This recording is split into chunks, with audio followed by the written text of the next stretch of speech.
Toto je video, jak Rodísek prohrál sázku, jestli se Margeta poblije. Musí vypít pivo na ex. A jeď, chlap, jeď. Dělej. To nedávám pičo. Dělej. Hop, hop, hop. Ale celé. Pojď. Pojď, frére, pojď. Ještě třetinka, pojď, no. Pojďme.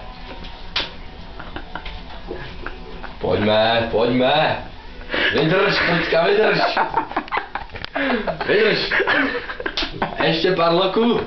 A už to tady. Drž.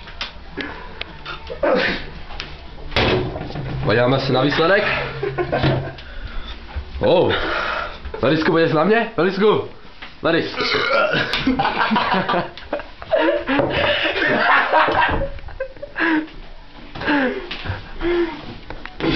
No to děláš srandu. Ale žije. Ježiši, no to si děláš srandu. No ty vole, ty to mám natahovat mě. O cože to hodí do toho vypadla? O cože to tam hodí?